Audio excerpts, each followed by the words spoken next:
జిల్లా వ్యాప్తంగా సూక్ష్మ, చిన్న, మధ్య తరహా ఎంఎస్ఎంఈ పరిశ్రమల స్థితిగతులపై క్షేత్రస్థాయిలో చేపట్టిన సర్వేను వేగవంతం చేసి ఈ నెల 15 నాటికి పూర్తి చేయాలని జిల్లా కలెక్టర్ షాన్ మోహన్ అధికారులను ఆదేశించారు. వేసవి కార్యాచరణ ప్రణాళిక, వర్క్ ఫ్రం హోం, ఎంఎస్ఎంఈ, గ్రామ వార్డు సచివాలయాల హౌస్ హోల్డ్ సర్వేల పురోగతిపై కాకినాడ కలెక్టరేట్లో జిల్లా కలెక్టర్ షాన్ మోహన్, జిల్లా ప్రజా పరిషత్, పంచాయతీ, ఆర్డబ్ల్యూఎస్, వైద్య ఆరోగ్యం, పరిశ్రమల శాఖల జిల్లా స్థాయి అధికారులతో కలిసి మున్సిపల్ కమిషనర్లు, అన్ని మండలాల ఎంపీడీఓలతో వీడియో కాన్ఫరెన్స్ ద్వారా మాట్లాడారు. ప్రభుత్వ కార్యక్రమాలు, సర్వేల నిర్వహణ, చిన్నారులకు ఆధార్ నమోదు వంటి అంశాలపై క్షేత్రస్థాయి సిబ్బందికి జిల్లా కలెక్టర్ ఈ సందర్భంగా దిశానిర్దేశం చేశారు.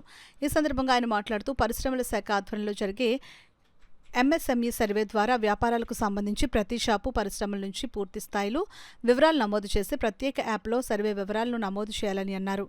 ఈ జిల్లాలో ఎంఎస్ఎంఈ సర్వేకు సంబంధించి 78,299 లక్ష్యంగాను ఇప్పటి వరకు 73,330 పూర్తి చేయడం జరిగిందని అన్నారు.